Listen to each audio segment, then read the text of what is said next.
Morrison called the next morning on Kelly's phone. "Can you come to the station?" Sydney got there in 15 minutes. Morrison had coffee waiting. He looked like he hadn't slept either. "I watched everything," he said. "All 19 drives. Sydney, this is ironclad. Your father documented everything perfectly. We have them discussing the plan. We have video of your mother tampering with the medication. We have financial records showing motive. This is murder, premeditated, and conspiracy. What happens now? Now I take this to the district attorney. We get warrants, and we arrest your mother and Trent, but it takes time. Few days at least. In the meantime, you stay hidden. Stay with your friend. Don't go anywhere, your mother might look for you." Sydney nodded. "How long did he know?" Morrison looked at her gently. "Based on the recordings, your father first got suspicious about 8 months before he died. Hired a private investigator. Got confirmation 6 months out. Spent the last months of his life building this case. He knew exactly what he was doing, Sydney. He was protecting you the only way he could." Tears streamed down Sydney's face. "He died trying to save me. He died making sure they'd pay for what they did. And they will. I promise you that." It took 4 days. 4 days of Sydney hiding in Kelly's apartment, jumping at every sound. 4 days of her mother's increasingly frantic messages. "Where are you? People are asking about you. I'm worried sick. Please call me." On the 5th day, Morrison called. "It's done. We arrested your mother and Trent this morning, both charged with first-degree murder and conspiracy. No bail. They're in custody." Sydney felt the breath leave her body. "It's really over? The arrests are made. The trial will take time. But yes, they're not walking free. And Sydney, there's something else. Your father's lawyer, Garrett Walsh, he wants to meet with you. Your father left specific instructions for him to read the will once your mother was arrested." Sydney met Walsh that afternoon. He was an older man with kind eyes and a gentle manner. He spread papers across his desk. "Your father was my closest friend," Walsh said. "I've known you since you were born. What he did, documenting everything, coming to me with his will, he did it all for you. He wanted you taken care of." He slid a document toward her. "The house is yours, free and clear. He paid off the mortgage last year. There's also a trust fund. Your father was more successful than he let on. He lived modestly, invested wisely. The trust currently holds $1.8 million. You get full access when you turn 30, but in the meantime, there's a monthly stipend to cover your living expenses." Sydney stared at the numbers. "I don't understand. We were always struggling. Money was always tight."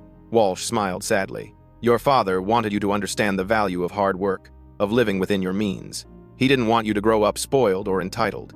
But he made sure you'd be set for life. There's also a letter he left with me, to be read after your mother's arrest." He handed her an envelope. Sydney opened it with trembling hands. "My beautiful daughter, if you're reading this, it means Morrison did his job and your mother is finally facing justice. I'm sorry I couldn't stay to see you grow into the amazing woman I know you'll become. I'm sorry I can't walk you down the aisle or meet my grandchildren. I'm sorry for all the moments I'll miss. But I'm not sorry for what I did. You are worth everything, Sydney. Every sacrifice, every risk, every moment I spent building this case instead of enjoying my last days. You are my greatest achievement, my proudest accomplishment. Live your life fully, love deeply, trust carefully, and know that your father loved you more than life itself. The house, the money, they're tools to help you build the life you deserve. But the real inheritance is this. You come from love, real love, the kind that protects and sacrifices and never gives up. Carry that with you always. I'll be watching over you, sweetheart. Forever, Dad." Sydney sat in Walsh's office and cried. For her father, for the years stolen from them, for the childhood she'd spent thinking money was tight when her father was quietly building her a future, for everything they'd never have. The trial took 8 months. Sydney attended every day, sat in the front row, watched her mother and Trent try to claim innocence, watched the prosecution present her father's evidence. Video after video, recording after recording. The jury deliberated for 3 hours, guilty on all counts. Her mother got life without parole. Trent got 35 years. Sydney moved into her father's house after it was released from evidence. Spent weeks going through his things, found more letters he'd written but never sent, telling her about his day, sharing advice, expressing his love. She found his journal from those last months, read about his fear, his determination, his love for her consuming every page. The garage became sacred space, where her father had worked on his case, where he'd spent countless hours making sure she'd be safe. She turned it into an office, finished her degree from there. That was 3 years ago. Sydney graduated college, started working as a counselor, helping families dealing with domestic violence and trauma. Used her story, carefully, to help others. She met my son 2 years ago at a therapy conference. They connected over understanding loss, over knowing how complicated families can be, over both having to build themselves from painful pasts. She never talked about her mother. Never mentioned that her mom was in prison or that her boyfriend had helped commit murder. She just said there was family trauma and she'd cut contact. My son respected that, told me to do the same. So when I called her daughter that day in my driveway, when I patted her shoulder and said it with pride and love, it broke something open in her. All that grief, all that longing for the father who'd loved her that much, who'd literally died protecting her. She told me all of this sitting on my son's bed, voice steady but tears streaming down her face. "Your dad would be so proud of you," I said when she finished. "What you've done with your life, how you've helped people." She nodded. "I know, I can feel it sometimes. Like he's still here, still watching over me. And calling you daughter," I said carefully. "That triggered all of this because my dad used to say it exactly like you did," Sydney finished. "Well done, my daughter. Every time I accomplished something, every time I tried something new, it was his thing, and I haven't heard it since the day I found his letter. 3 years of missing that voice, that pride, and then you said it and it was like he was right there again." I took her hand. "Sydney, I meant it. I'm proud of you, and I'd be honored if you'd let me say it again sometime. Not as a replacement for your dad. No one could replace him, but as someone who cares about you and sees how strong you are." She squeezed my hand. "I'd like that." My son appeared in the doorway. He'd been listening. He came and sat next to Sydney, put his arm around her. "You okay?" She leaned into him. "Yeah, I'm okay." We sat there for a while, not saying much, just being present. Later, they stayed for dinner. We talked about lighter things. Sydney asked me more about the truck, said she wanted to learn more basic maintenance. I showed her how to change a tire after we ate. She was focused, determined. When she finished and stood back to look at her work, I waited. Let her have the moment. Then I said it. "Well done, my daughter." She smiled, tears in her eyes, but happy ones this time. "Thanks, Dad." That name, Dad. It was the first time she'd called me that. My son raised his eyebrows but didn't comment. Sydney caught his expression and laughed a little. "Is that okay?" she asked me. "I don't want to overstep or make it weird." "It's more than okay," I told her honestly. "It's an honor." Update 1. 3 months passed.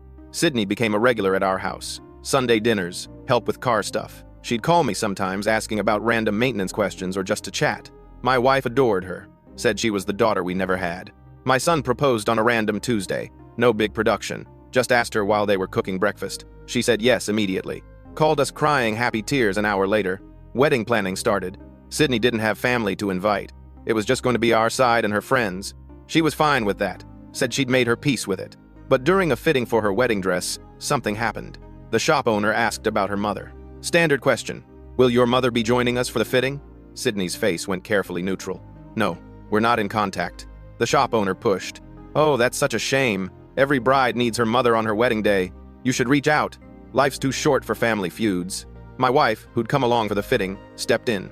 "Sydney's family situation is complicated. Let's just focus on the dress." But Sydney had gone quiet, distant. She finished the fitting robotically. Didn't engage with any of the dress talk. In the car afterward, my wife asked if she was okay. "People always assume," Sydney said softly. "They hear you don't talk to your parents and they think it's some petty argument, like you can just forgive and move on. They don't understand that some family members are dangerous. That cutting contact isn't mean, it's survival. You don't owe anyone explanations," my wife told her. "Your past is your business. Share what you want, when you want. The people who matter will understand." Sydney nodded but didn't look convinced. Over the next few weeks, the wedding planning got heavier for her. Every vendor asking about her parents. Every tradition that involved family. Father-daughter dance. Mother-son dance. The assumption that both sides would be represented. My son started noticing. Sydney would shut down during planning sessions. Get quiet and withdrawn. He asked me what to do. "Give her space but let her know you're there," I suggested. "And maybe ask what she actually wants for the wedding. Strip away all the traditional expectations. What would make her happy?" He took that advice. Sat down with Sydney one night and asked her directly, "What kind of wedding do you actually want? Not what we're supposed to do. What would make you happy?" Sydney thought about it. "Small," she finally said. "Really small. Just your family and a few of my close friends. Something low-key, maybe outdoors. Nothing that draws a lot of attention." "Why?" my son asked gently. Sydney hesitated, then said, "Because my mother is in prison. She's been there for 3 years. Life sentence. And I'm terrified she'll find out about the wedding somehow and try to ruin it. Or her lawyer will reach out. Or the press will get wind of it. Bennett Walsh's daughter getting married. They covered the trial. Some reporter might remember." My son took her hand. "Then we do it your way. Small, private, no social media posts. We'll keep it between us and the people we trust." They planned a wedding for 30 people. My backyard, early October. Sydney's friend Kelly as maid of honor. My nephew as best man. Simple ceremony, barbecue reception. Exactly what Sydney wanted. 2 weeks before the wedding, my phone rang. Unknown number. I almost didn't answer, but something made me pick up. Is this Frank Morrison? A woman's voice. Official sounding. Yes. This is Linda Kowalski from Greenfield Correctional. I'm a social worker here. I need to speak with you about your son's fiancée, Sydney Walsh. My stomach dropped. What about her? Her mother, Patricia Walsh, is an inmate here. She's recently learned about the engagement. She's requesting contact with Sydney. She's asked me to reach out on her behalf. No, I said immediately. Absolutely not. Sydney wants no contact with her mother. That's been made clear. I understand, Linda said carefully. But Patricia is quite insistent. She's making threats. Says if she can't attend the wedding or at least speak to Sydney, she'll make problems. Contact media, cause issues for the family.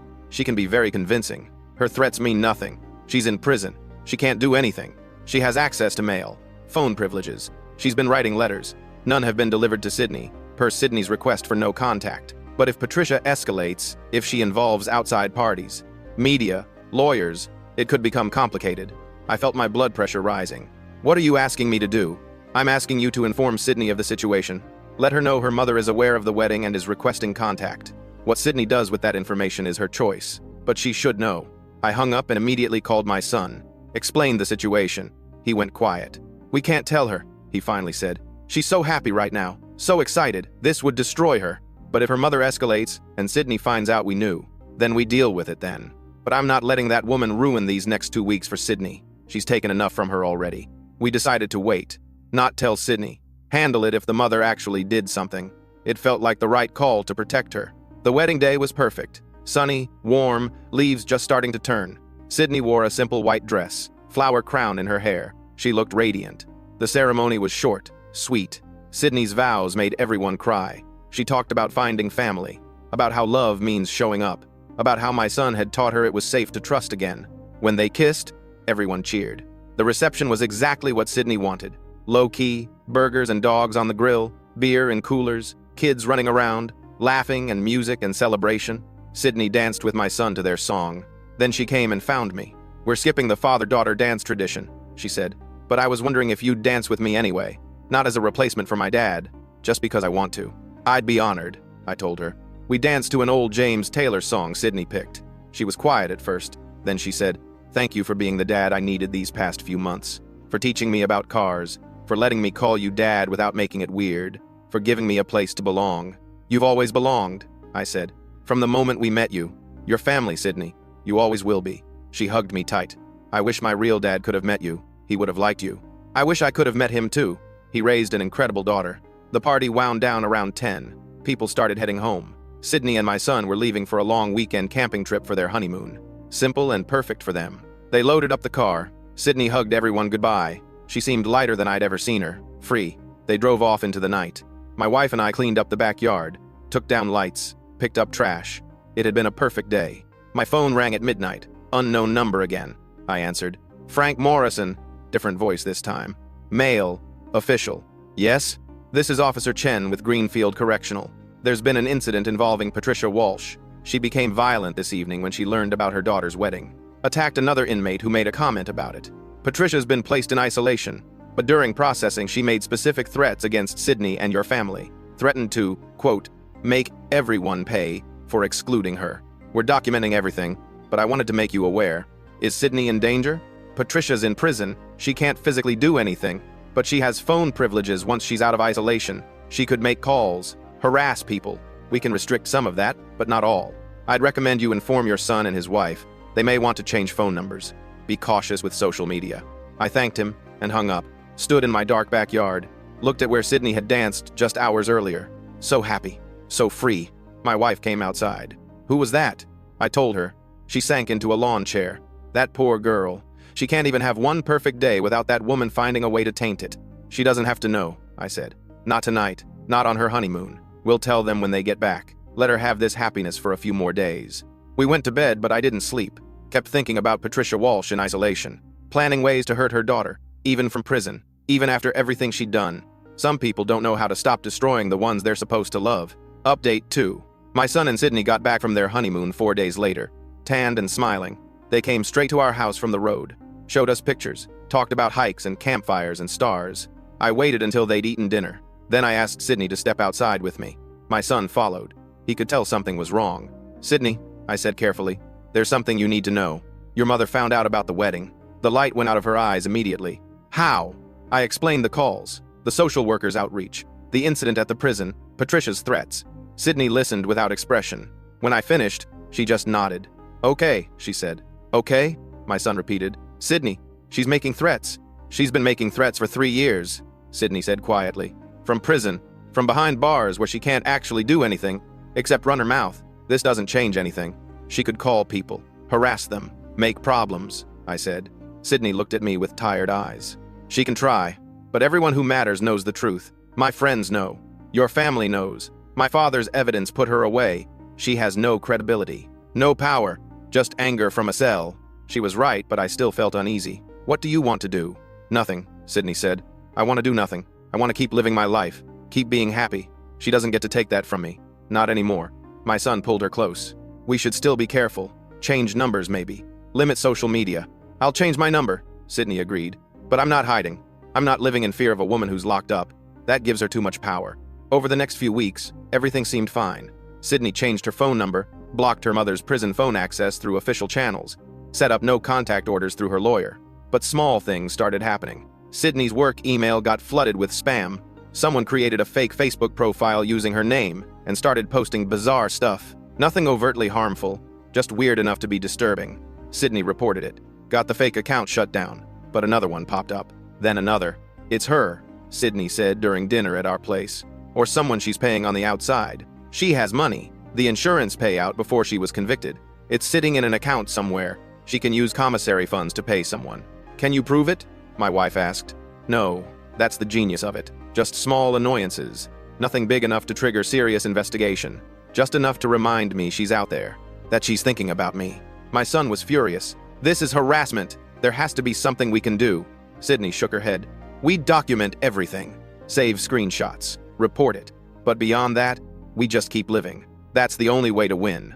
A month later, Sydney got a letter. Not from her mother directly, from her mother's lawyer, requesting a meeting to discuss estate matters.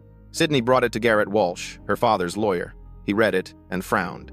"There are no estate matters," Walsh said. "Everything was settled years ago. Your mother has no claim to anything. This is just another attempt at contact." "Should I respond?" Sydney asked. "Absolutely not. I'll respond on your behalf. Remind them that all contact attempts are violations of the no contact order, and I'll file a complaint with the Bar Association about this lawyer's tactics." Walsh handled it, but more letters came. Different lawyers, all claiming to represent Patricia Walsh, all requesting meetings or phone calls or mediation sessions, all phrased as urgent legal matters. Sydney stopped opening them, just forwarded them directly to Walsh. Let him handle everything, but it was wearing on her. I could see it, the tension in her shoulders, the way she checked her phone constantly. Looking for the next intrusion. "Talk to me," I said one afternoon. She'd stopped by to help me winterize the lawnmower. Sydney was quiet for a minute. "My therapist says my mother is trying to maintain control, that these little contacts, even through lawyers and fake accounts, they're her way of keeping me tethered to her, of reminding me she still exists. What do you want to do?" "I want her to disappear. I want to never think about her again, but she won't let me. She'll keep finding ways to reach out, to remind me, to try to pull me back into her orbit." "So you don't let her," I said. "You keep building your life, keep focusing on what matters. Eventually she'll realize she's not getting the reaction she wants." Sydney nodded, but I could tell she wasn't convinced. 2 months later, Sydney found out she was pregnant. She and my son were thrilled, terrified but thrilled. They came to tell us the news on a Sunday afternoon. My wife cried happy tears, hugged Sydney tight, started planning nursery colors and baby showers. I congratulated them, told them they'd be great parents. But privately, I worried. Sydney had a baby on the way. Patricia Walsh had found out about the wedding. She'd find out about this too. And what then? Sydney's pregnancy was smooth, no complications. She worked until her 7th month, then took leave to prepare. My son painted the nursery. They took classes, read books, did everything first-time parents do. Sydney seemed genuinely happy. The harassment had slowed down, just occasional spam emails now, nothing major. It looked like Patricia Walsh had finally given up or lost interest. Then Sydney got a package, no return address, postmarked from a town 2 hours away. Inside was a baby blanket, hand-knitted, yellow and white, beautiful craftsmanship, and a note, unsigned. For my grandchild. Can't wait to meet them. Sydney dropped the blanket like it was poison. Called my son immediately. He came home from work. Called me. We all sat in their living room staring at the blanket on the floor. She knows, Sydney whispered. How does she know? Social media? My son suggested. Maybe one of your friends posted something. Sydney shook her head. I made everyone promise not to post. We haven't told anyone except immediate family. Just your parents and Kelly. Medical records? I offered. Could someone at your doctor's office have leaked information? That's a federal crime, Sydney said, but she looked uncertain. We called Detective Morrison. He'd retired but stayed in touch with Sydney. He came over that evening, looked at the package, the blanket, the note. This is escalation, Morrison said seriously. She's not just harassing you anymore. She's targeting your child. This needs to be reported officially. Let me talk to some people. Morrison made calls. The next day, 2 detectives came to interview Sydney. They took the blanket as evidence, traced the postmark, found that the package had been mailed from a town near a minimum security facility where one of Patricia's former cellmates had recently been transferred. The theory was that Patricia had paid this ex-cellmate to mail the package, to gather information somehow, maybe through social media searches using names of Sydney's friends, maybe through public records if Sydney had registered for baby supplies at stores. The detectives couldn't prove it definitively, but they went to the prison, talked to Patricia, reminded her of the no-contact order, warned her that any further violations would result in loss of privileges and possible additional charges. Patricia, according to the detectives, just smiled, said she didn't know what they were talking about. She'd never sent any package, couldn't be held responsible for what other people chose to mail. Sydney went into labor on a Tuesday night, fast and intense. My son called us from the hospital at 2 in the morning. It's happening. She's asking for you. We got there by 3. Sydney was in between contractions when we arrived, grabbed my wife's hand. I'm scared, she admitted. Not of the birth, of what comes after, of her finding us, of her somehow getting to my baby. She won't, my wife promised. We'll protect you. We'll protect this baby. That woman will never get near your child. Sydney gave birth at 6:17 a.m. A girl, 7 pounds, 4 ounces, perfect in every way. They named her Bennett, after Sydney's father. When the nurse handed Bennett to Sydney, everything changed. Sydney looked at her daughter and something fierce came into her eyes. Something I'd never seen before. I'm going to end this, Sydney said quietly. I can't live like this anymore, waiting for her to intrude, waiting for the next package or call or threat. Bennett deserves better. She deserves a mother who's not constantly looking over her shoulder. When the police told me my sister was dead, I thought it was a tragedy. Then they said I killed her. When the police showed up at my door after my sister disappeared, I thought they were going to tell me she was dead. What they said was so much worse. I texted Meredith 3 times on Tuesday and she didn't respond. By Wednesday morning, I drove to her apartment. The landlord said she'd moved out, taken everything, left no forwarding address. I went home confused. We'd just made plans for Saturday. Brunch at the place we'd gone every weekend since we were teenagers. Thursday morning, 2 detectives stood on my porch. We need to ask you some questions about a recent death. My heart stopped. I thought they'd found Meredith's body. Instead, one pulled out a photo of a man I'd never seen before. Do you know this person? I shook my head. They looked at each other with that cop look, the one that says they don't believe you. Can we come inside? We sat in my living room and the detective leaned forward. This man was found deceased in his apartment 2 days ago. We found your fingerprints on a kitchen knife at the scene. Your hair on his couch. Your credit card receipt in his trash. That's impossible. I've never seen him. I've never been there. They asked where I was Monday night. Home alone watching TV. No alibi. They asked if anyone had access to my belongings. That's when I realized. My spare key. Missing from the drawer last month. I'd assumed I'd misplaced it. My sister Meredith has been to my apartment. I said slowly. The pieces starting to connect. She's been missing since Tuesday. The detectives wrote down her information and left. Told me not to leave town. I spent that night going through my apartment. More things missing. A coffee mug. A scarf. A hairbrush I hadn't used in months. All things covered with my DNA. The detectives came back the next morning with photos from the crime scene. My scarf draped over the dead man's couch. My coffee mug in his sink with my lipstick on it. A receipt with my forged signature. Someone is setting me up, I said, voice shaking. The phone number you gave us for your sister is disconnected. The address is an empty apartment. We ran Meredith Collins and found nothing. No driver's license, no social security number, no records at all. That's impossible. She's my sister. We grew up together. Ma'am, according to your parents, you don't have a sister. The room tilted. I called my mother from the police station, hands trembling. Mom, tell them about Meredith. Tell them she's real. Silence on the line. Then, honey, who's Meredith? My sister, your daughter. Sweetheart, you're an only child. You've always been an only child. The detective was watching me. I could see what he was thinking. Unstable, delusional, dangerous. They held me for 48 hours while my lawyer scrambled. That's when the truth started emerging, piece by piece. My mother had given birth to twins. Identical. But she'd only wanted one child. Meredith was given up at birth to a private adoption agency. Records sealed. My parents never told me. Never told anyone. They'd erased her completely. But Meredith found out. Somehow, somewhere, she'd gotten the records. She'd tracked me down 8 years ago, introduced herself at a coffee shop like it was coincidence, became my best friend before revealing she was my sister. I'd been so happy. A sister I never knew. A connection I'd always felt was missing. 8 years she'd played the role. 8 years of brunches and holidays and late-night phone calls. 8 years of collecting my hair, my fingerprints, my habits, my signature. The victim was her ex-boyfriend. Restraining order. History of stalking her. She'd planned his murder for years. They found her notebook in a storage unit registered under my social security number. Every page detailed how she'd frame me, how she'd disappear, how I'd take the fall for everything. The last entry was dated 1 week before the murder. She abandoned me at birth. She got the parents, the childhood, the life that should have been mine. Now she'll get what she deserves. She wasn't framing a stranger. She was punishing me for existing, for being the twin they kept. My lawyer got the charges reduced. Evidence pointed to Meredith, but she'd vanished completely. New identity, new country probably. She'd had 8 years to plan her escape. I'm out on bail now. The case is technically still open. They can't convict me with the notebook evidence, but they can't convict her either. She's a ghost. I sat at our brunch place last Sunday, force of habit, ordered 2 coffees before remembering. The chair across from me stayed empty. My sister spent 8 years becoming my best friend. 8 years pretending to love me. 8 years waiting for the perfect moment to destroy my life because our mother chose me instead of her. And somewhere out there, she's still watching. I check my locks 3 times before bed now. It's never enough. I sit in my apartment the morning after checking my locks for the 3rd time, staring at my phone and wondering if I should call my parents again, or if there's any point. My coffee sits cold on the table next to me. I haven't slept more than 3 hours. Every small noise makes me jump. My phone buzzes and I grab it too fast, nearly dropping it. Alexander Gates, my lawyer, is texting me. He wants me to come to his office because the forensic team found something else in the storage unit. My hands shake as I read the message twice. What else could there possibly be? I grab my keys and head out, checking behind me twice before getting in my car. The drive to his office takes 20 minutes but feels longer. I check my rearview mirror constantly, looking for cars that might be following me. Nobody is there. I know nobody is there, but I check anyway. At Alexander's office, his secretary waves me through immediately. He's waiting with a manila folder on his desk and his face looks tired.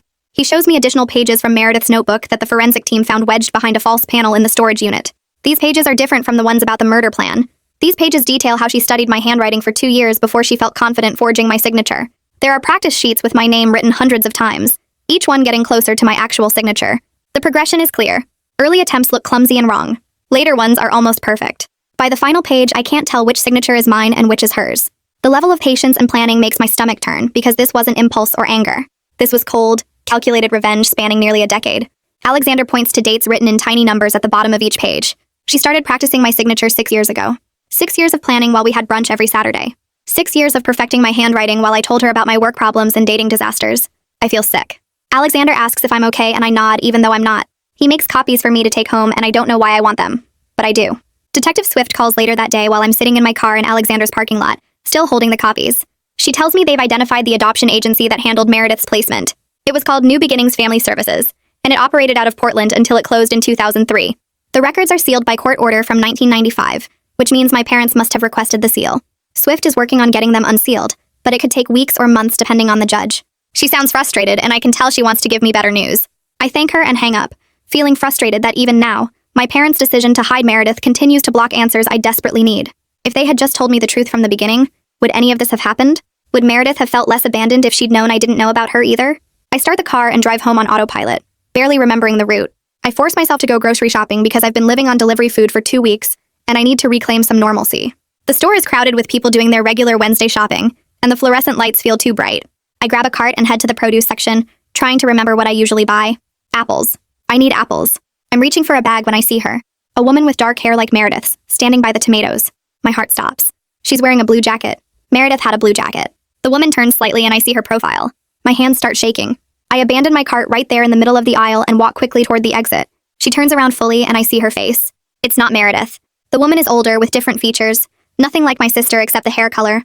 I keep walking anyway. I can't stop. I get to my car and sit there for 10 minutes. My hands shaking too badly to put the key in the ignition. A security guard walks by and looks at me with concern, but I wave that I'm fine. I'm not fine.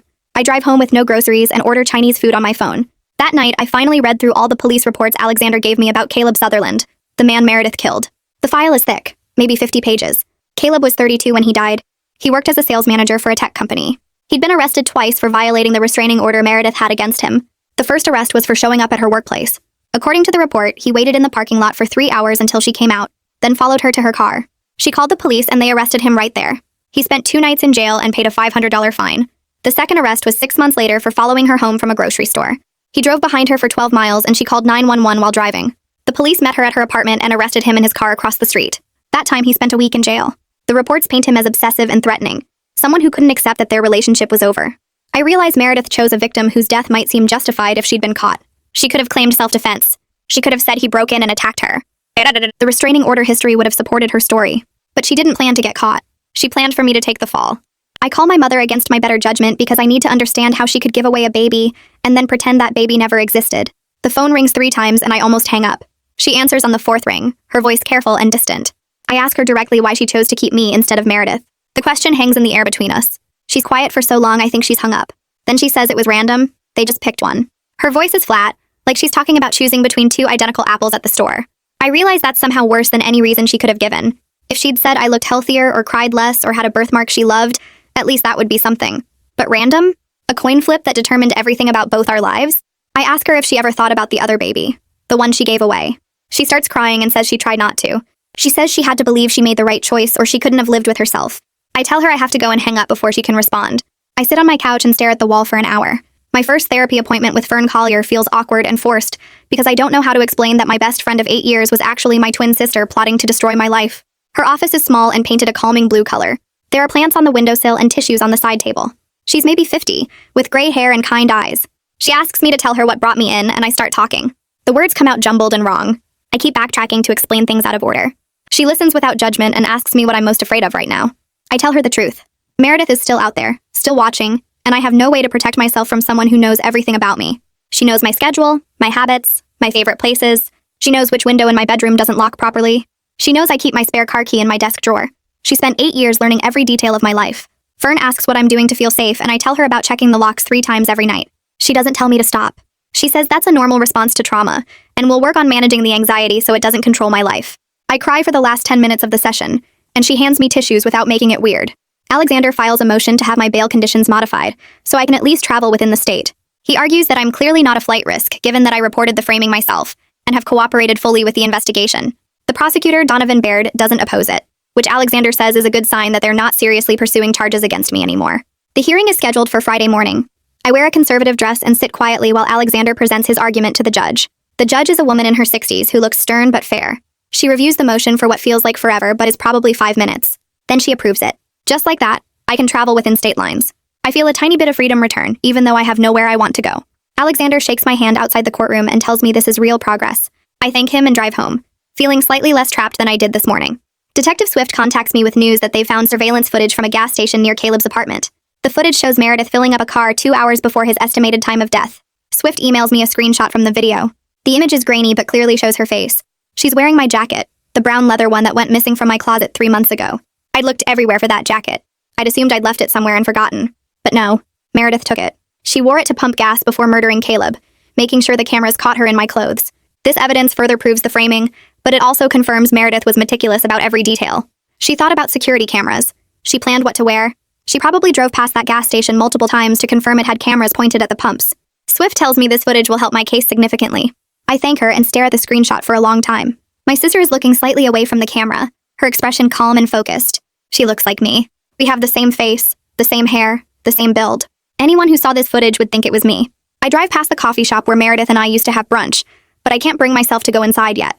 Instead, I park across the street and watch through the window as other people sit at tables and have normal conversations. A couple in their 20s laughs about something. An older man reads a newspaper while drinking coffee.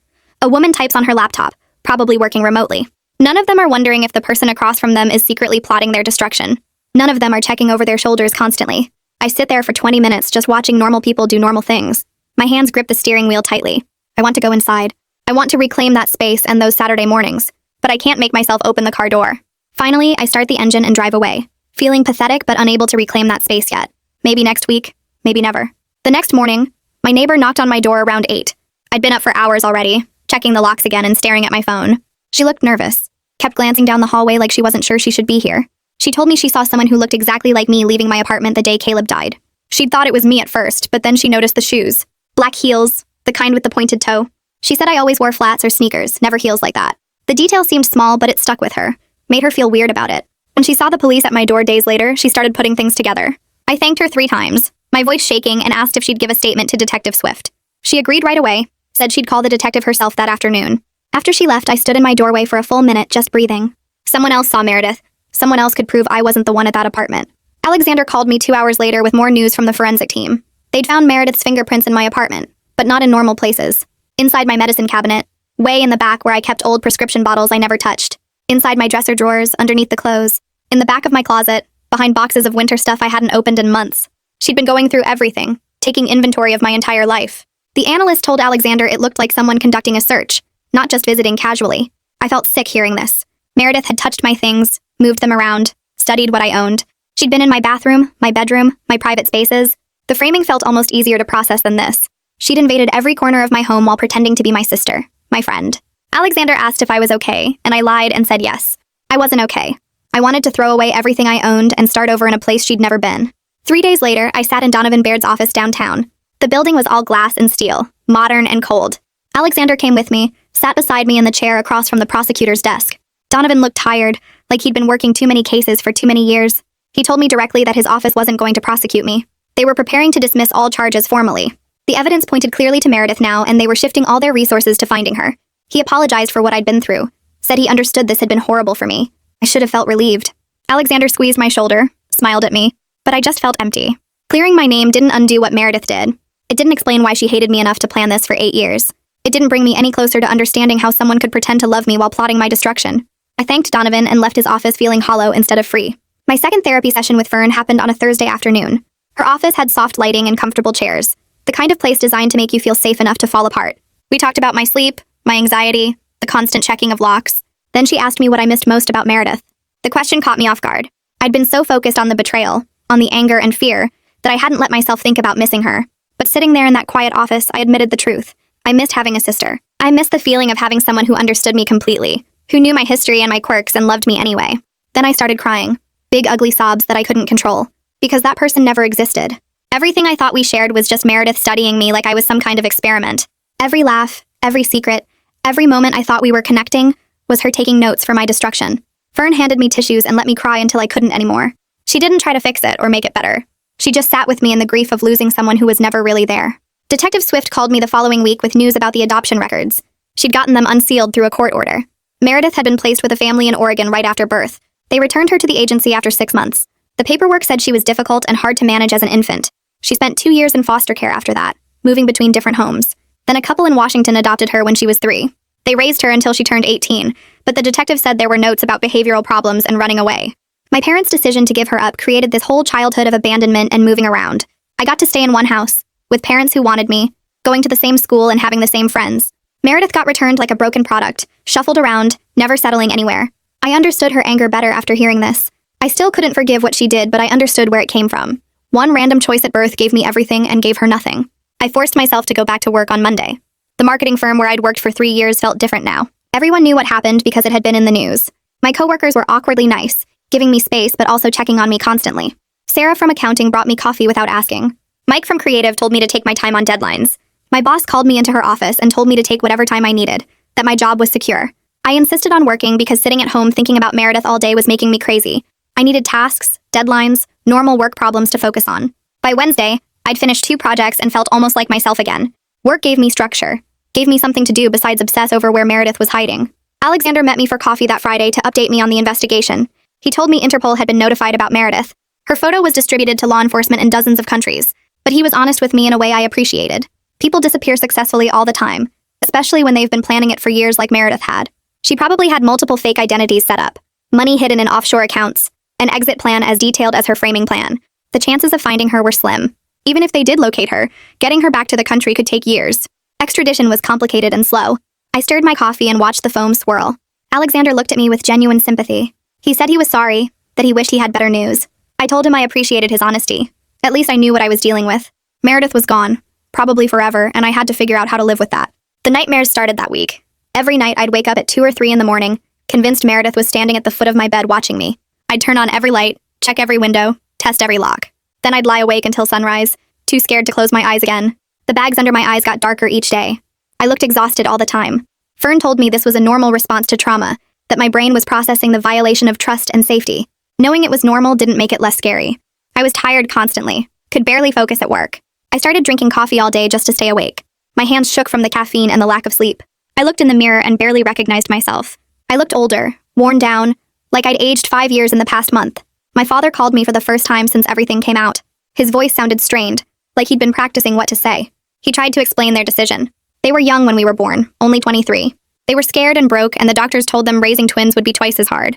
They thought they were making the practical choice, the responsible choice. I listened without saying much because nothing he said would make this okay. We both knew it. The silence on the phone stretched out between us. Finally, he asked if I'd come to dinner this weekend. I told him I needed more time. He said he understood, but I could hear the hurt in his voice. I felt guilty, but also angry. They created this situation. They gave away my sister and never told me. Their guilt didn't fix anything. The coffee shop owner reached out to Detective Swift a few days later. Alexander called to tell me what she'd said. She remembered Meredith asking detailed questions about me over the years. What time did I usually arrive for brunch? Did I always order the same thing? What did I talk about? At the time, she thought Meredith was just being a caring sister, paying attention to my habits. Looking back, she realized Meredith was gathering information, studying my patterns. The owner felt terrible about it, offered to testify if Meredith was ever caught. I told Alexander to let her know she had nothing to feel guilty about. How could she have known? How could any of us have known? Meredith was that good at pretending, that patient in her planning. She fooled everyone, including me, for 8 solid years. I started going through my apartment the next morning, room by room, pulling out anything Meredith had ever given me. The necklace she'd bought me for my birthday sat on my dresser, a simple silver chain with a small pendant. I picked it up and looked at it for a long moment before dropping it in the trash bag. A throw pillow she'd said would match my couch perfectly went in next. 3 books she'd recommended, each one with her handwriting on the inside cover saying she thought I'd love them. A framed photo of us at a concert, a coffee maker she'd replaced when mine broke. Each item felt contaminated now, like touching them might somehow connect me back to her plans. I worked through every drawer, every closet, every shelf. By the time I finished, the trash bag was full and my apartment looked bare. The empty spaces on my shelves and walls made the place feel hollow, but at least I could breathe without seeing reminders of her everywhere I looked. I tied up the bag and carried it down to the dumpster, feeling lighter with each step away from my building. Detective Swift called 3 days later while I was at work. She asked if I could come to the station after my shift ended. I agreed and spent the rest of the day distracted, wondering what new information they'd found. When I arrived that evening, Swift led me to the same interview room where this whole nightmare had started. She spread photos across the table, showing a rundown motel about 30 miles outside the city. The sign out front advertised weekly rates and cable TV. Swift explained that they'd traced Meredith's movements in the weeks before Caleb's murder. She hadn't been living at the apartment address she'd given me at all. She'd been staying at this motel, paying cash every week, using a fake name. The clerk barely remembered her, said she kept to herself and never caused any problems. Swift showed me more photos, surveillance footage from the motel parking lot showing Meredith coming and going at odd hours. She'd been creating the illusion of her normal life with me while actually preparing for everything. The murder, the framing, her disappearance, all of it planned from that cheap motel room while I thought she was living her regular life across town. I stared at the grainy images of my sister walking to and from a motel room I'd never known existed. Swift said they'd searched the room after Meredith left, but it had been cleaned completely. No evidence, no clues about where she'd gone next. My therapy session with Fern the following week felt different. I told her about finding the motel photos, about how Meredith had been living this secret life right under my nose. Fern listened carefully, then introduced me to a concept I'd never heard before. Ambiguous loss, she called it. Grief for someone who isn't dead but is permanently gone from your life. She explained that it's often harder than regular grief because there's no closure, no funeral, no clear moment where you can say it's over and start moving forward. The mourning process never really ends because part of you keeps waiting for resolution that might never come. I sat with that idea for a while, feeling it settle into place. That was exactly what I was experiencing with Meredith. She wasn't dead, but she was gone in every way that mattered. I couldn't grieve her like I would a death because she was still out there somewhere, still a threat, still unresolved. Fern said naming these feelings sometimes makes them easier to carry. I wasn't sure I believed her, but having words for what I was going through did make me feel slightly less alone in it. A letter arrived at Detective Swift's office 2 weeks later, forwarded to her from the Washington couple who had adopted Meredith when she was 3 years old. Swift called me to come pick it up. The envelope was thick, several pages of careful handwriting on nice stationery. I sat in my car in the police station parking lot and read it. The couple expressed deep regret for not being able to help Meredith work through her abandonment issues when she was growing up. They described her as a difficult child who became increasingly troubled as a teenager. She'd run away multiple times, refused therapy, pulled away from any attempt they made to connect with her. At 17, she'd disappeared for good, and when she turned 18, she'd sent them a single letter saying she didn't want any further contact. They respected her wishes, hoping she'd reach out when she was ready. They had no idea she'd found me or what she was planning. The letter ended with an apology, as if they somehow could have prevented all of this if they'd just tried harder or done something different. I folded the pages carefully and put them back in the envelope. These people had tried to give Meredith a home, a family, a chance. She'd rejected all of it because it wasn't the life she thought she deserved. The life I had instead of her. Alexander called me at work the next Monday. His voice sounded pleased when he said the prosecutor's office had officially dismissed all charges against me. The case was closed as far as I was concerned. I should have felt relieved. maybe even happy. Instead, I just felt numb. I thanked him for his work, told him I appreciated everything he'd done. He surprised me by saying he planned to continue helping me pro bono if Meredith was ever located.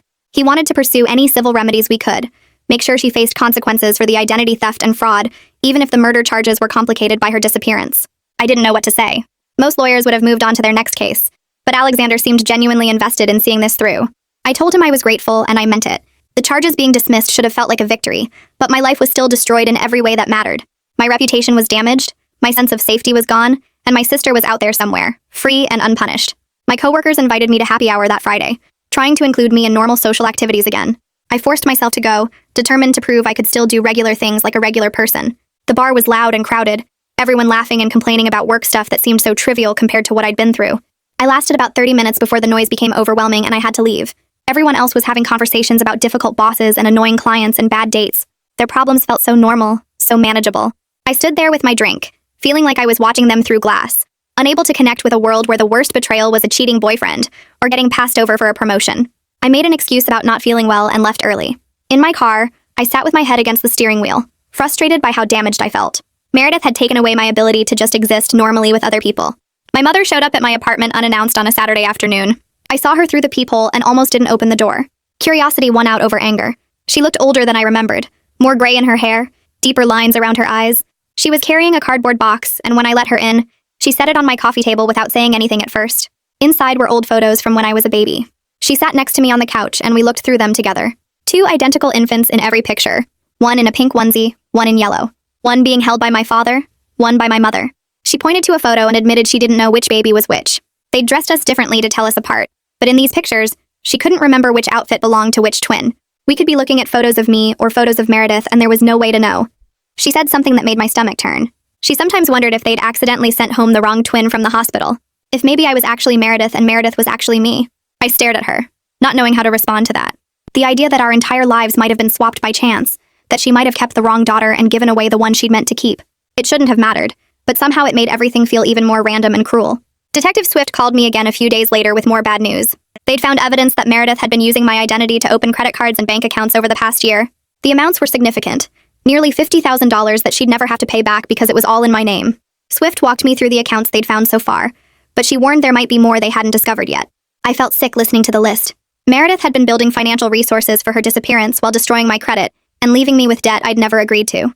Alexander helped me file fraud reports with every bank and credit card company.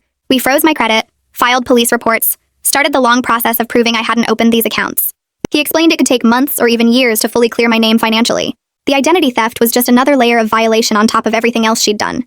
Every time I thought I understood the full scope of her betrayal, something new emerged to show me it went even deeper than I'd imagined. Fern had recommended a support group for victims of stalking and identity theft. I'd been putting it off, not wanting to sit in a room full of strangers and share my story. But after learning about the financial fraud, I decided to give it a try. The group met in a church basement on Tuesday evenings. About 8 people sat in a circle of folding chairs. A woman around my age talked about how her ex-boyfriend had stolen her identity and destroyed her credit, opening accounts and taking out loans in her name before disappearing. The details were different from my situation, but the feeling she described was exactly the same. Having your life hijacked by someone you trusted. Feeling violated in a way that went beyond just the financial damage. When it was my turn to share, I gave a brief version of my story. I didn't go into all the details, just said my sister had framed me for murder and stolen my identity. People nodded with understanding that felt genuine. No one looked shocked or asked intrusive questions. They just listened and understood. For the first time since this started, I was in a room full of people who got it without me having to explain. The prosecutor's office held a press conference the following week, announcing that I'd been cleared, and they were actively searching for Meredith. My name was all over the news again. I had to take the day off work because reporters showed up at my office building trying to get a statement. They called my cell phone, sent emails, even knocked on my apartment door. Alexander handled all the media inquiries. He gave a brief statement saying I was relieved to be cleared and hoped law enforcement would locate my sister soon. I was grateful he dealt with it because I had nothing to say that wouldn't sound either pathetic or full of rage. The news coverage dredged everything back up. My coworkers, who had finally stopped walking on eggshells around me, went back to giving me sympathetic looks. Strangers recognized me at the grocery store. I stayed home for 3 days, ordering food delivery and ignoring my phone, waiting for the media attention to die down again. I took a week before I could make myself walk back to the coffee shop. The building looked exactly the same from the outside. Same brick walls and painted sign, but everything felt different now.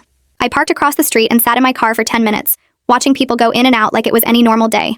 My hands shook on the steering wheel. I finally forced myself to get out and cross the street. The door chimed when I pushed it open. The owner looked up from behind the counter and her face changed immediately. She came around fast and pulled me into a hug before I could say anything. She smelled like coffee and vanilla. She pulled back and held my shoulders, looking at me with tears in her eyes.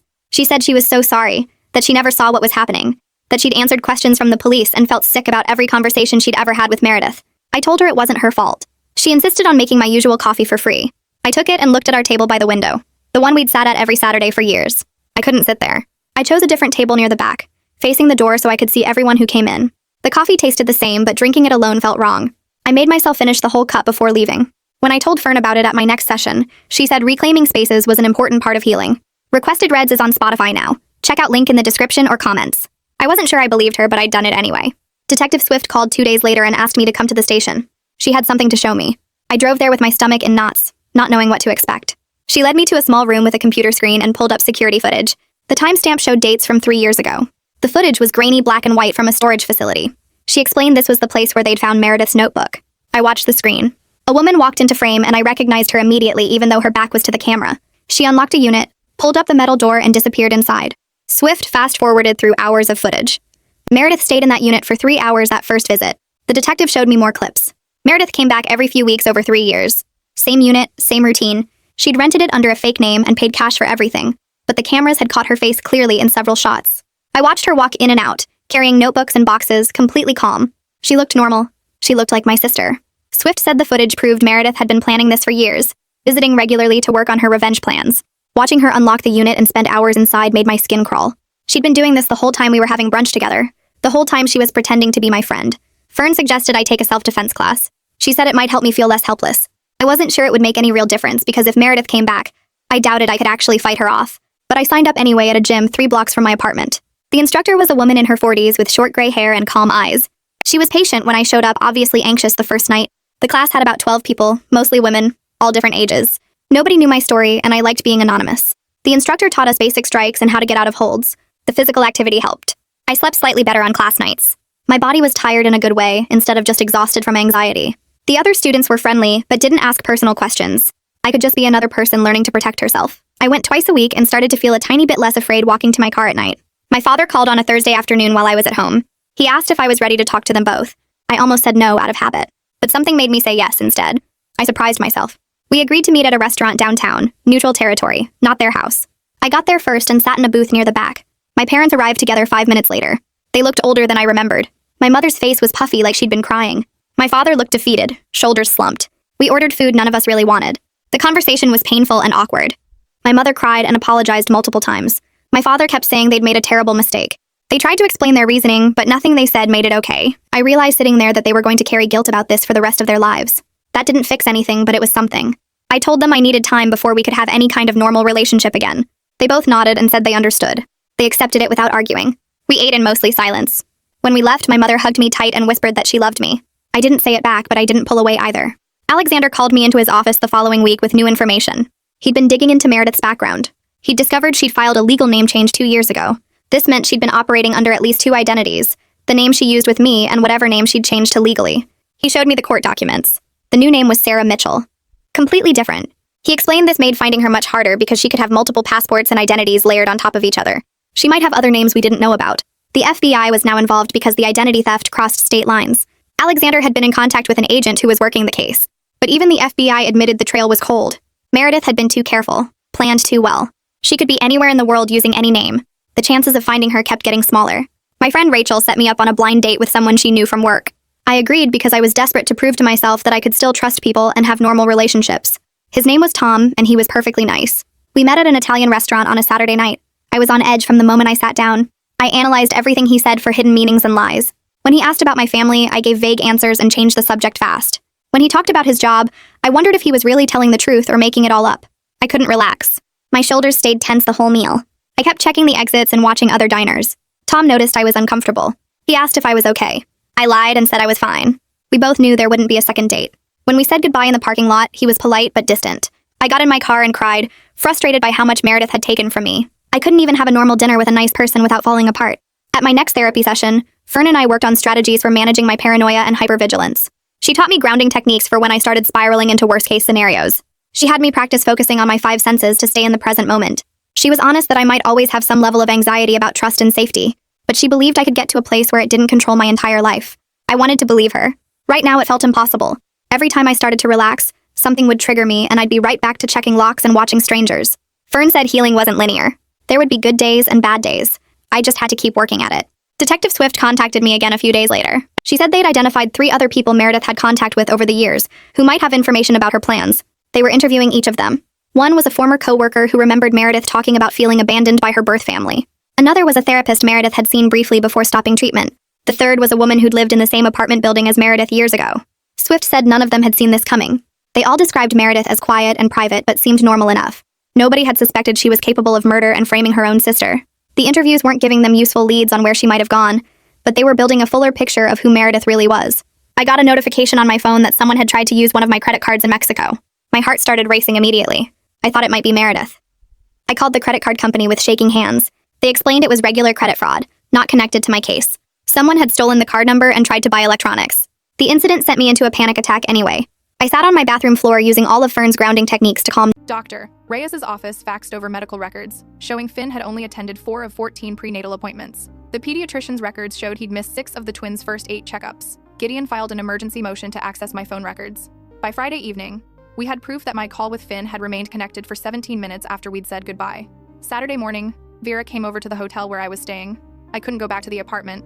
Everything there reminded me of the life I'd thought I was building. Your mom called me, Vera said. She wants to know if you're okay. What did you tell her? That she should have believed her daughter instead of a man she's known for 3 years. I almost smiled. She won't like that. I don't care what she likes. What she did was unforgivable. My phone buzzed. A text from Finn. The boys are doing great. Silas took a bottle, no problem. Mateo slept through the night. Just wanted you to know they're happy. That last sentence. They're happy. The implication was clear. They're happy without you. I showed Vera. Her jaw clenched. He's trying to provoke you. Don't respond. I want to tell him to go to hell. I know. But Gideon said no emotional responses. Just logistical information. I typed back, thank you for the update. I look forward to seeing them Monday. Polite. Neutral. It killed me. Sunday was worse. I woke up in the hotel room and for a split second forgot where I was. Then it all came crashing back. My babies were with a man who saw them as financial liabilities. My parents had chosen him over me. My wedding was supposed to be happening today. I checked my phone. 7 messages in our wedding group chat. Mostly from my bridesmaids asking what was happening. My mom had posted, wedding is postponed. Josie and Finn need time to work through some things. Please respect their privacy. Work through some things. Like my fiancé had been planning to trap me in a loveless marriage for financial convenience. I left the group chat. Then I posted a single update on my Facebook. I won't be getting married today. To everyone who was planning to attend, I'm sorry for the confusion. The venue and vendors have been notified. Thank you for understanding. Within minutes, comments started pouring in. Are you okay? What happened? Is this about Finn? I turned off notifications and put my phone face down on the nightstand. Gideon called at 2 p.m. I have something you need to see.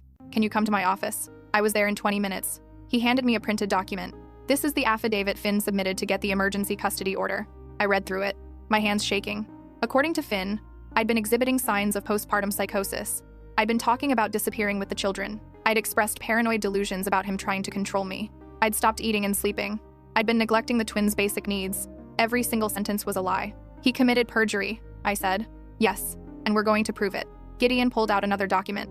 This is from your pediatrician.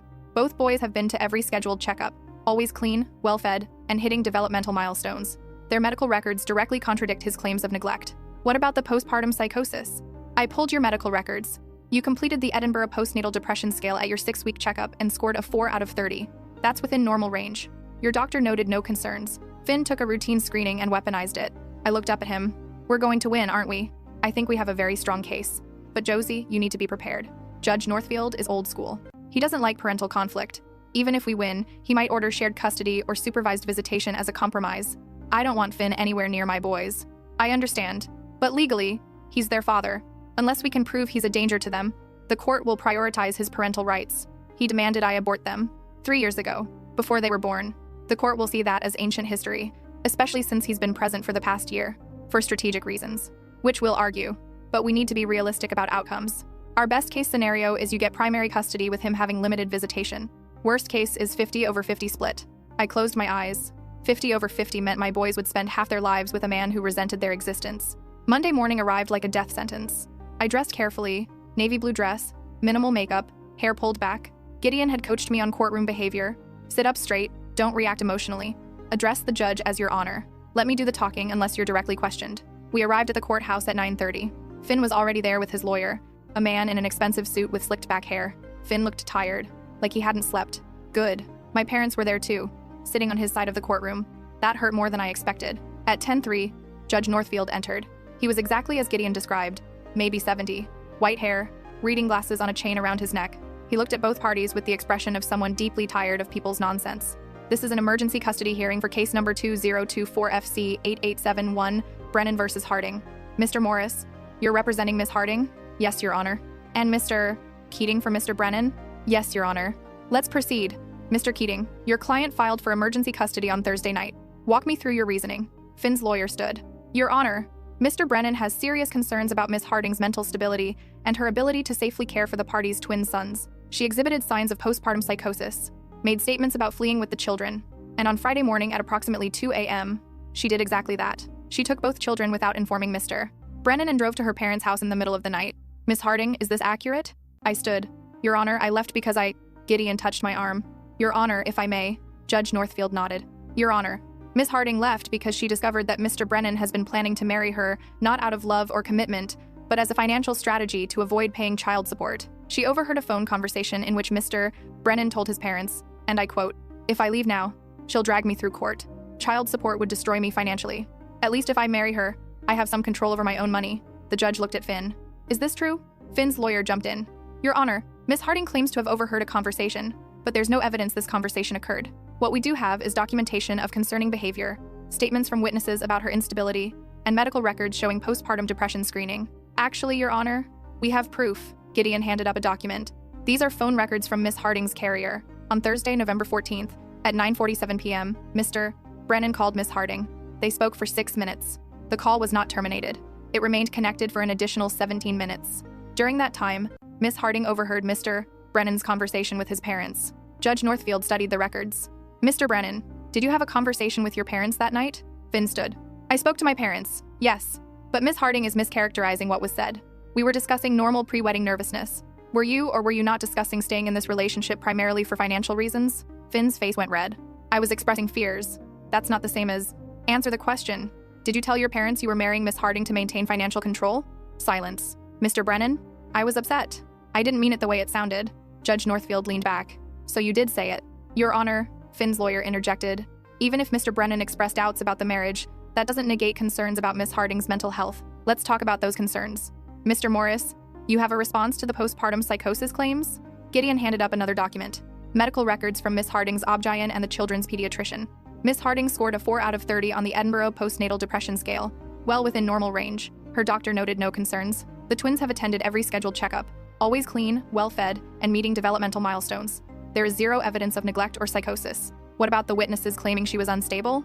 The only witnesses Mr. Brennan provided were Ms. Harding's parents, whom he called and primed with concerns about her mental health in the weeks leading up to this incident. We have an affidavit from Ms. Harding's friend Vera Castellanos stating that Mr. Brennan called her asking leading questions about Ms. Harding's stress levels while recording the conversation. Judge Northfield looked at Finn. You recorded a conversation with Ms. Harding's friend without her knowledge? I was concerned, Finn said. I wanted documentation. You wanted to build a case. There's a difference. The judge flipped through more papers. What about Mr. Brennan's involvement with these children prior to this incident? Gideon was ready. According to medical records, Mr. Brennan attended only 4 of 14 prenatal appointments. He missed the anatomy scan, the hospital tour, and the first pediatrician visit. In the children's first year, he attended only 2 of 8 wellness checks. Mr. Brennan, why were you absent from so many medical appointments? I was working, providing for my family. Miss Harding also works, correct? Yes, but yet she attended every appointment. Help me understand why your employment prevented attendance but hers didn't. Finn had no answer. Judge Northfield removed his glasses. Here's what I'm seeing. A young couple with twins. A relationship that was clearly struggling before these children were born. And a young man who, by his own admission, stayed in this relationship partially for financial reasons. Mr. Brennan, did you want these children? The courtroom went silent. I was scared, Finn finally said. We were young. I wasn't ready. That's not what I asked. Did you want these children? Not at first, but I grew to love them. After Miss Harding made it clear she was having them regardless? Yes. And you proposed 6 months after their birth. Why? Finn looked at his lawyer. His lawyer nodded. I wanted us to be a family. Or you wanted to establish legal ties that would protect your financial interests. No answer. Judge Northfield put his glasses back on. Mr. Brennan, I'm dissolving the emergency custody order. The children will return to Miss Harding's care immediately. Finn's lawyer stood. Your Honor, we request visitation. I'm not finished. Mr. Brennan, you will have supervised visitation for 2 hours every Saturday until we can schedule a full custody hearing. That hearing will take place in 30 days. At that time, we'll establish a permanent custody arrangement. This court does not look kindly on perjury, Mr. Brennan. The claims in your affidavit have been contradicted by medical evidence and witness statements. If I find you've deliberately misled this court, there will be consequences. He banged his gavel. We're adjourned. I couldn't breathe. Gideon touched my shoulder. You did it. They're coming home. I turned around.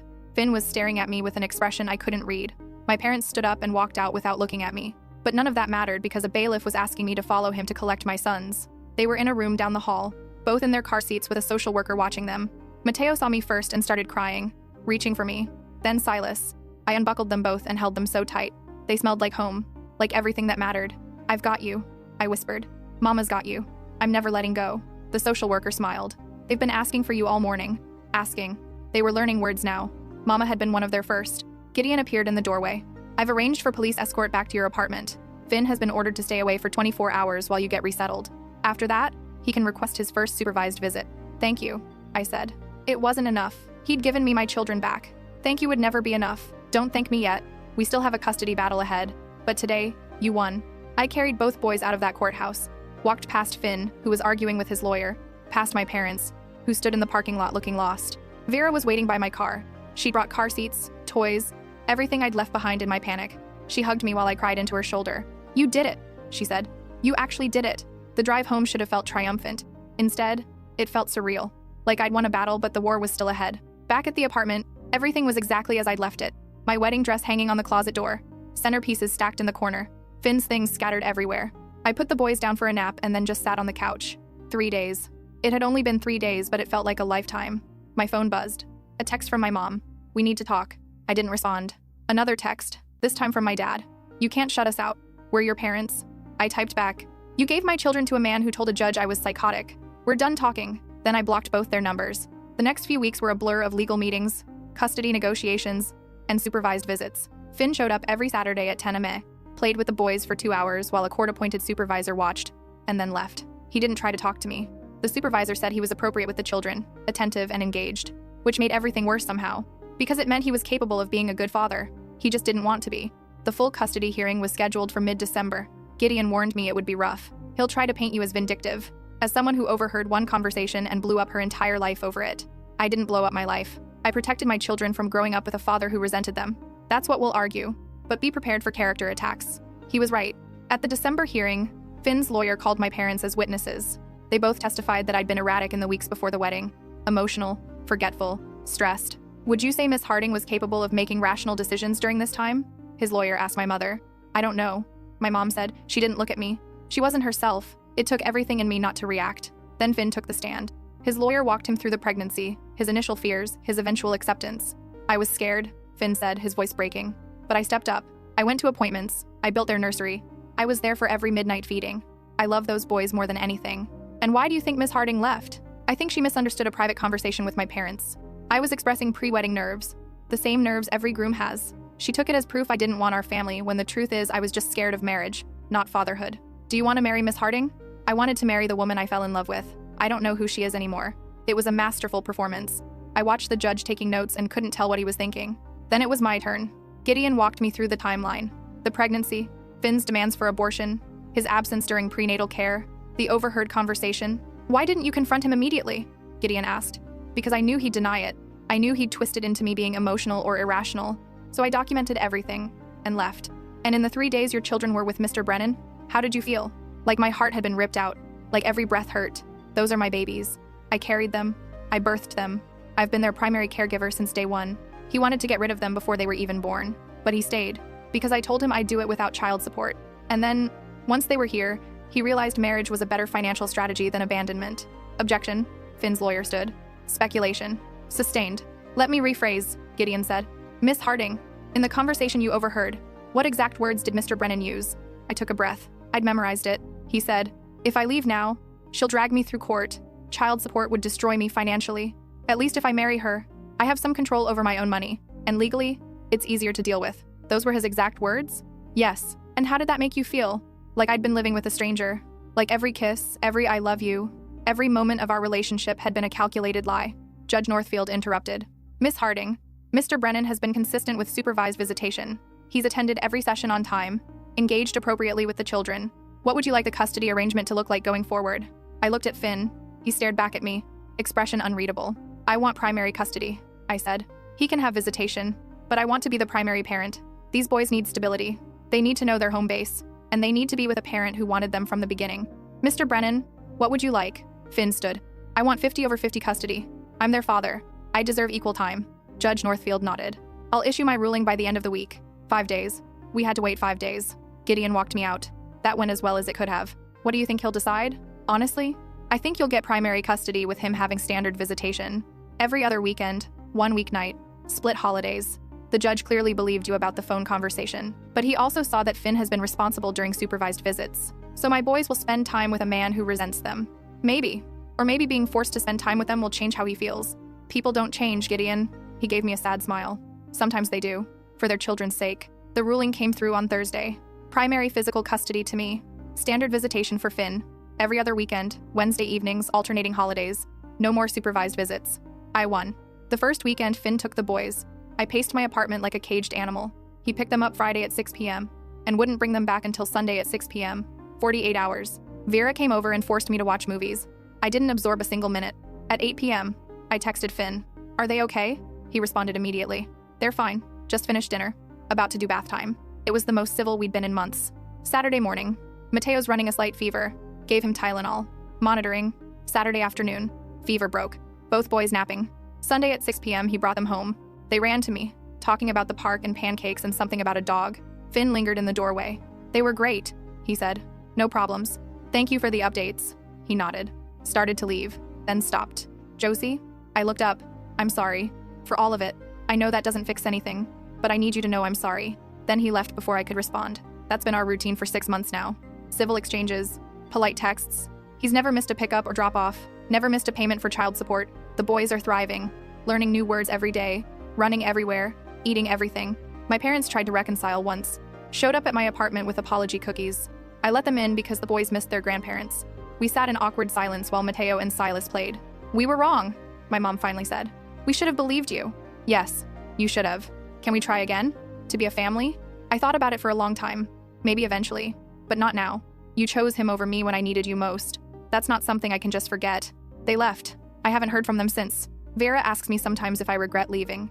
If I wish I'd just confronted Finn and tried to work it out. My answer is always the same.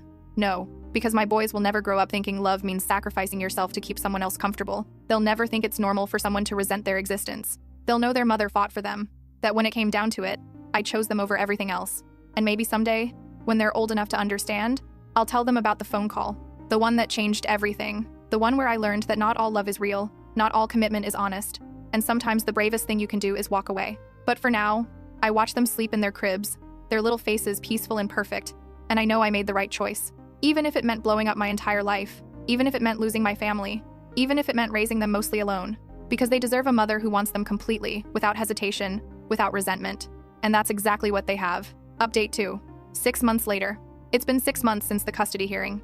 The boys turned 18 months old last week. They're talking in full sentences now, running everywhere, climbing on everything. Mateo is obsessed with trucks. Silas won't go anywhere without his stuffed elephant. And I'm sitting in my car outside of Finn's apartment building because I just saw something that changes everything. Let me back up. Over the past 6 months, Finn has been the model co-parent. Picks up on time, drops off on time, sends updates with photos, follows the custody schedule exactly. We've developed this weird professional relationship, almost like business partners rather than ex-partners. It works. 2 months ago, I started seeing someone.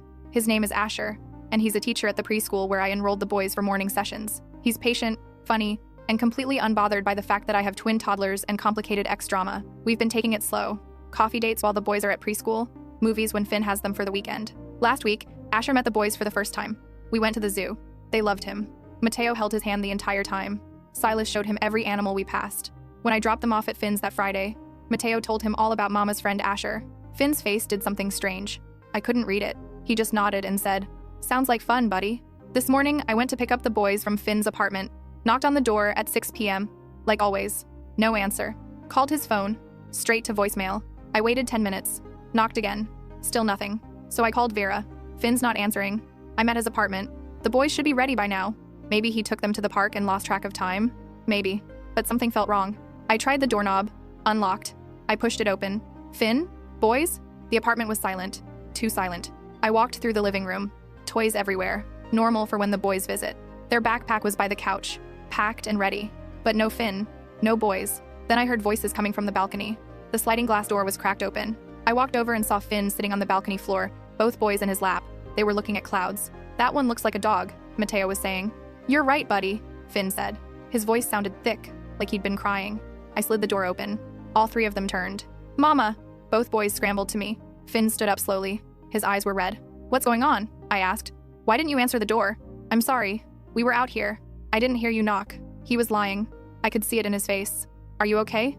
"I'm fine. The boys are all ready to go." I grabbed their backpack, started gathering their things. Finn stood by the sliding door, just watching us. "Can I talk to you?" he finally said. "Just for a minute. The boys can watch TV." I hesitated. We hadn't had a real conversation, beyond logistics, since the custody hearing. "Please," he said. I put both boys in front of the TV with snacks, then followed Finn to the kitchen. "What is it?" He leaned against the counter. "I'm moving." "What? Where?" "Portland. I got a job offer. Better pay, better position. It's what I've been working toward for years. Portland. That was 3 states away. When? End of next month." I felt my chest tighten. "What about the boys?" "I'll fly back for my weekends. Or you can send them to me for longer visits during summer and holidays. We'll figure it out." "Figure it out?" "Finn, they're 18 months old. They can't fly alone. I can't afford to fly them back and forth every other weekend. This completely disrupts the custody arrangement." "I know. That's why I'm telling you now. So we can go back to court and modify it before I leave." I stared at him. "You already accepted the job?" "Yes. Without discussing it with me. I'm telling you now." "That's not discussing, that's informing. This affects our children, Finn. You can't just make major life decisions and expect me to accommodate." His jaw clenched. "So what? I'm supposed to turn down career opportunities because we have kids? You get to build your life. I saw the photos on Instagram with your new boyfriend, but I'm stuck." There it was. The real issue. "This isn't about Asher, isn't it? You've moved on. You're playing happy family. But God forbid I try to move forward with my life. Moving forward and moving 3 states away are not the same thing. The boys need their father. I'll visit. I'll call every night. They'll barely notice I'm gone. They're 18 months old. They won't understand why you're not there. They'll think you abandoned them. Like you think I wanted to abandon them from the beginning?" The words hung in the air. I felt like I'd been slapped. "You did want to abandon them," I said quietly. "You told me to get an abortion. Multiple times. I was scared. I was 23 years old. But I stepped up, Josie. I've been there for every weekend, every Wednesday, every holiday. I've been a good father. Because a court ordered you to be." His face crumbled. "You really think that low of me? After everything? I think you've done what was required of you. I don't know if that's the same as wanting to." He looked away. When he spoke again, his voice was barely a whisper. "I love those boys. I know you don't believe me. I know you think I'm just playing a role. But I love them.